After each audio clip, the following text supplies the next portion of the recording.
Chers amis, je vous salue et vous souhaite la bienvenue à notre série de conférences bibliques sur le thème « Jésus au cœur des événements des derniers jours ».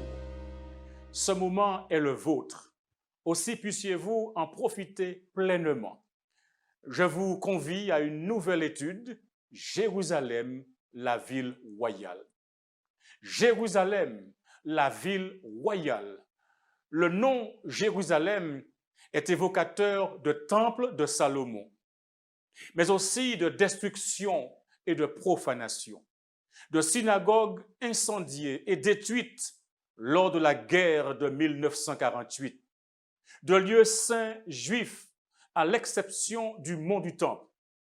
Jérusalem est aussi l'évocation d'une ville partagée de 1948 à 1967. Jérusalem, c'est l'approbation par la Knesset le 30 juillet 1980 de Jérusalem comme capitale éternelle et indivisible de l'État d'Israël. Ce nom Jérusalem est évocateur de l'annonce le 23 février 2018 de la Maison-Blanche au début du transfert de l'ambassade américaine avec le 70e anniversaire de la proclamation de l'État d'Israël. Quand je pense à Jérusalem, je vois deux mondes. Un monde représenté par la Jérusalem terrestre avec ses luttes, ses souffrances, ses occupations, ses préoccupations, la vie chère, l'inquiétude, ses persécutions subtiles, l'étiolement de la liberté, la destruction, les attaques sans cesse répétées, la guerre. Plusieurs déclarations de cette écriture bouillonnent dans mon esprit quand je pense à Jérusalem. En l'occurrence, celle de 2 Chroniques, chapitre 6, verset 6, où il est dit « Mais j'ai choisi Jérusalem pour que mon nom y résidât. » Ou alors celle du psalmiste au psaume 147, verset 2, où il est dit « L'Éternel rebâtit Jérusalem. Il rassemble les exilés d'Israël. » Ou encore cette déclaration du prophète Ésaïe, chapitre 37, verset 32, où il est dit « Car de Jérusalem, il sortira un reste, et de la montagne de Sion, des réchappés. » Ou alors au chapitre 65 du même livre, verset 18, où il est dit « Réjouissez-vous plutôt et soyez toujours dans l'allégresse à cause de ce que je vais créer. Car je vais créer Jérusalem pour l'allégresse et son peuple pour la joie. » Et puis, considérez le verset 19 d'Ésaïe 65 où il est dit « Je ferai de Jérusalem mon allégresse et de mon peuple ma joie. On n'y entendra plus le bruit des pleurs et le bruit des cris. » Ce dernier verset nous rappelle une déclaration du dernier livre de la Bible, l'Apocalypse chapitre 21. Quand je pense à Jérusalem, j'aperçois aussi un autre monde, un monde représenté par la Jérusalem céleste, qui est la réponse aux soupirs des uns et des autres après des jours meilleurs. Des jours meilleurs, non pas sur une terre où règne la discorde, la jalousie, la guerre, la misère, la chaleur, le froid, les cyclones, les séismes, la pollution, la maladie, les pandémies et la mort. Nous voulons aller ailleurs, vers un monde meilleur, n'est-ce pas? Mon thème aujourd'hui, c'est Jérusalem, la ville royale. En lisant le premier verset du chapitre 21 de l'Apocalypse, on se rend compte que cette Jérusalem est la capitale de la nouvelle terre. La nouvelle terre est un lieu où les sauvés passeront l'éternité. La nouvelle terre est un lieu où Dieu habitera avec les hommes. La nouvelle terre est un lieu où il n'y aura plus de tristesse, car selon Apocalypse 21, verset 4, il essuiera toute larme de leurs yeux. Et la mort ne sera plus. Et il n'y aura plus ni deuil, ni cri, ni douleur, car les premières choses ont disparu.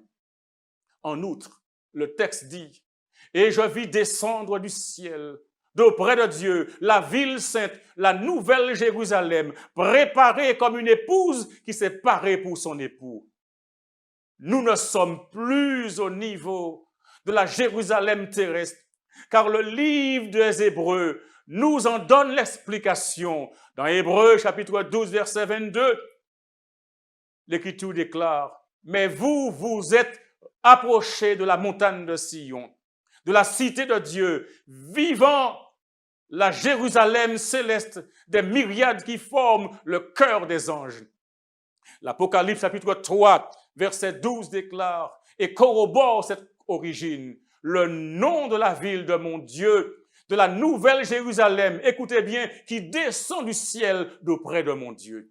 Et ce n'est pas fini. Lisez encore dans Apocalypse 21, verset 10, où il est dit, « Et il me transporta en esprit sur une grande et haute montagne. Et il me dit, et il me montra la ville sainte, Jérusalem, qui descendait du ciel auprès de Dieu et en la gloire de Dieu. » Mesdames et messieurs, nous ne nous sommes pas trompés, car dans ces derniers temps, il ne faut pas se tromper. Et si vous ne voulez pas vous tromper ou qu'on vous trompe, alors faites confiance à la parole de Dieu. Oui, je dis bien, faites confiance à la parole de Dieu. Cette parole déclare au psaume 48, verset 2, c'est la ville du grand roi. Jésus nous confirme tout cela quand il dit, dans le cadre du serment, dans Matthieu 5, versets 34 et 35, « Mais moi, je vous dis de ne jurer aucunement, ni par Jérusalem, parce que c'est la ville du grand roi. » Jérusalem est donc une ville royale, et le roi, c'est Jésus-Christ. Quand Pilate l'interrogea, « Es-tu le roi des Juifs ?» Jésus lui répondit, « Tu le dis. » Marc 15, verset 2. Romains 2, verset 28 dit que le Juif, ce n'est pas celui qui en a les dehors, mais le Juif, c'est celui qui l'est intérieurement, selon l'esprit et non selon la lettre. Mais Jésus est davantage que le roi des Juifs. Paul, écrivant au jeune Timothée, lui dit, « Je te recommande devant Dieu qui donne la vie à toutes choses et devant Jésus-Christ qui fit une belle profession ou confession devant Ponce Pilate de garder le commandement et de vivre sans tâche, sans reproche jusqu'à l'apparition de notre Seigneur Jésus-Christ que manifestera en son temps le bienheureux et seul souverain, le roi des rois et le Seigneur des seigneurs. 1 Timothée 6, verset 13 à 15. Apocalypse 17, verset 14, dit, « Ils, c'est-à-dire des royaumes et la bête, combattront contre l'agneau, et l'agneau les vaincra, alléluia, parce qu'il est le Seigneur des seigneurs et le roi des rois. » Encore, l'Apocalypse 19, verset 16 dit qu'il avait sur son vêtement et sur sa cuisse un nom écrit, Roi des rois et Seigneur des seigneurs. Oui, Jérusalem est une ville royale. Le roi des rois et le Seigneur des seigneurs, Jésus-Christ. La Bible décrit la capitale de cette nouvelle terre, savoir la nouvelle Jérusalem, la ville sainte qui descendra du ciel et d'auprès de Dieu, avec la gloire de Dieu. Et elle dit que son éclat est comme une pierre de jaspe, transparente comme du cristal. Mes amis, c'est une ville hautement sécurisée, car elle a une grande et haute muraille, comptant 12 portes, avec 12 anges, et le nom des 12 tribus des fils d'Israël. Apocalypse 21, verset 10 à 12. Et à partir du verset 13, avec l'Orient, 3 portes, au nord, 3 portes, au midi, 3 portes, et à l'Occident, 3 portes. La muraille de la ville avait 12 fondements, et sur les 12 les noms de 12 apôtres de l'agneau, le visionnaire de Patmos, dit que celui qui me parlait avec une mesure, un roseau d'or, afin de mesurer la ville, ses portes et sa muraille. Verset 16. La ville avait la forme d'un carré et sa longueur était égale à sa largeur. Il mesura la ville avec le roseau et trouva 12 000 stades. La longueur, la largeur et la hauteur en étaient égales. Verset 17. Il mesura la muraille et trouva 144 coudées, mesure d'homme qui était celle de l'ange. Verset 18. La muraille était construite en jaspe et la ville était d'or pur, semblable à du verre pur. Les 12 portes étaient 12 perles. Chaque porte était d'une seule perle. La place de la ville était d'or pur, comme du verre transparent. Verset 22. Je ne vis point de temple dans la ville, car le Seigneur Dieu Tout-Puissant est son temple ainsi que l'agneau. La ville n'a besoin ni du soleil, ni de la lune pour l'éclairer, car la gloire de Dieu l'éclaire et l'agneau est son flambeau. Verset 25. Ces portes ne se fermeront point le jour, car là, il n'y aura point de nuit. Comprenez, mesdames et messieurs, qu'il ne s'agit pas d'un lieu où l'ancienne terre, où se conjugue la pollution des sols, la pollution de l'eau, la pollution de l'air, la pollution sonore, la pollution par les déversements de pétrole, la pollution par les déchets nucléaires, la pollution lumineuse, mais une nouvelle terre où tout sera meilleur. Pierre exprime l'attente des croyants dans 2 Pierre chapitre 3 verset 13 où il déclare « Mais nous attendons, selon sa promesse, de nouveaux cieux et une nouvelle terre où la justice habitera. » Le prophète Ésaïe révèle le projet de Dieu pour ce monde quand il dit dans Ésaïe 65 verset 17 « Car je vais créer de nouveaux cieux et une nouvelle terre. On ne se rappellera plus les choses passées. Elles ne reviendront plus à l'esprit. » Amen. Téléspectateurs, Dieu a prévu un lieu merveilleux pour vous et pour moi.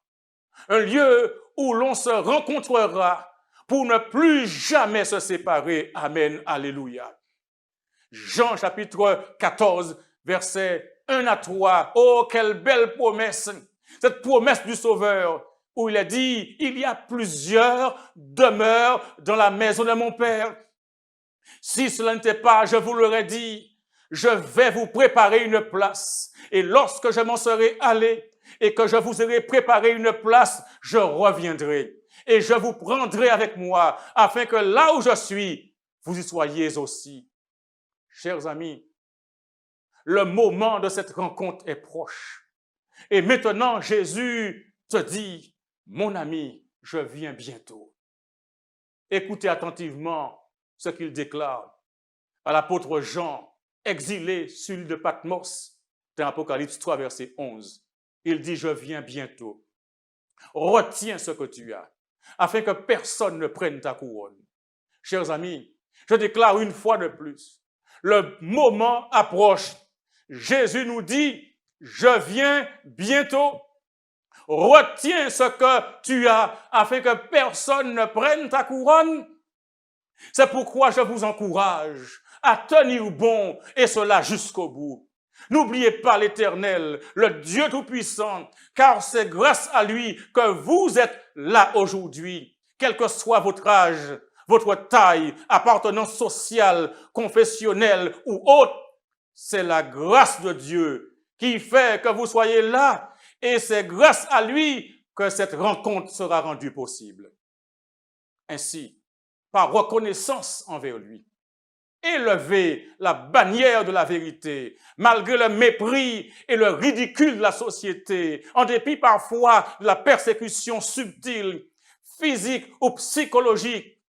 À cause de votre foi, tenez bon et dites à tous ceux qui gravitent autour de vous, à vos frères, à vos sœurs, à vos parents, à vos amis, à vos voisins, vos voisines, que c'est possible de rester fidèle à Dieu et d'être prêt pour cette rencontre. C'est possible de servir Dieu dans un monde hostile à l'Évangile. Votre présence, c'est la preuve de cette possibilité. Jésus-Christ étant le gage de votre fidélité. Vous pouvez combattre, vous devez combattre le bon combat de la foi. Et quand vos proches choisissent l'idolâtrie, dites comme Josué, le successeur de Moïse à la tête du peuple d'Israël et le conquérant de Canaan, moi et ma maison, nous servirons l'Éternel. Jésus revient bientôt. Tous les signes l'indiquent et convergent vers le grand dénouement de l'histoire de la terre, où il introduira Jérusalem, la ville royale qui abritera tous les sauvés pour l'éternité dans l'amour, la paix, la joie et la justice. C'est l'heure donc d'accepter les messages d'avertissement et de salut présentés par les 3 anges d'Apocalypse 14 et de vous laisser conduire par le Saint-Esprit.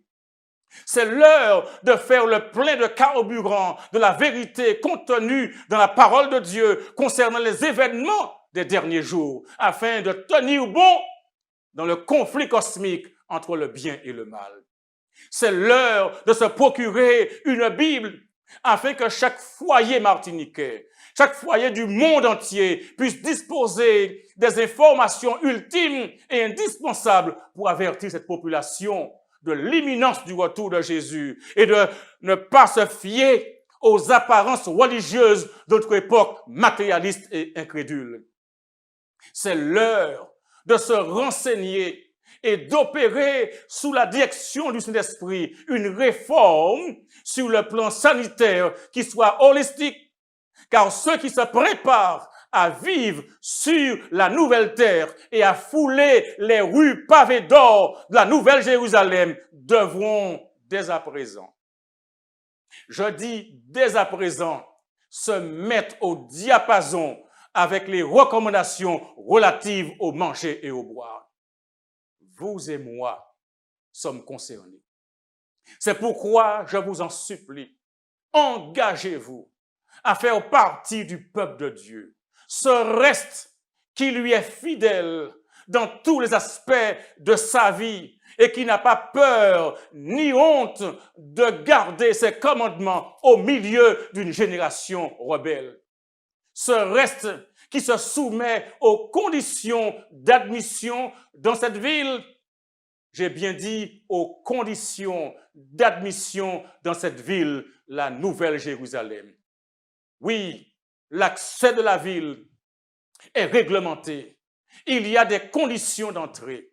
Et le verset 27 d'Apocalypse 21 souligne qu'il n'entrera chez elle rien de souillé, ni personne qui se livre à la ruination et au mensonge. Il n'entrera que ceux qui sont écrits dans le livre de vie de l'agneau.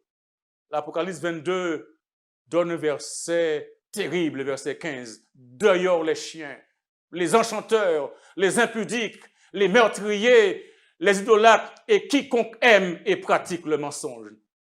C'est un lieu pour les vainqueurs, où celui qui vaincra habitera ces choses. Je serai son Dieu et il sera mon fils. Mais attention, pour les lâches, les incrédules, les abominables, les meurtriers, les impudiques, les enchanteurs, les idolâtres et tous les menteurs, leur part sera dans les temps ardents de feu et de soufre, ce qui est la seconde mort. Chers téléspectateurs, votre rendez-vous est-il confirmé? J'ai une question pour vous tous. Que ferez-vous de tout ce que vous avez entendu aujourd'hui? Oui, chacun devra se décider. Chacun devra se décider pour soi-même. Mais je formule une prière au nom du Seigneur Jésus. C'est que chacun de vous puisse utiliser cette expérience, celle de ce jour, pour faire un volte-face, je dis bien un volte-face sans précédent, et revenir au message que Jésus revient bientôt. Et qu'aucun de vous, aucun de nous ne rate le rendez-vous sur la nouvelle terre. Amis, puissiez-vous, sans délai et sans compromis, prendre la résolution maintenant de donner votre cœur à Jésus afin d'être prêt pour le glorieux avènement. Mon ami, mon frère, ma sœur, chers téléspectateurs, ne renvoyez pas votre décision à plus tard. Prenez-la aujourd'hui. Aujourd'hui.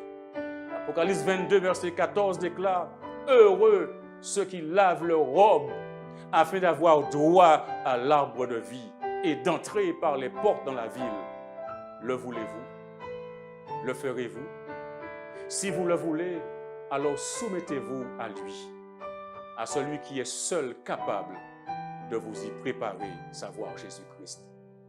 Puisse le Seigneur vous aider à comprendre la priorité de l'heure et à laver votre vêtement afin d'avoir droit à l'arbre de vie et d'entrer par les portes dans la ville, dans le nom de Jésus.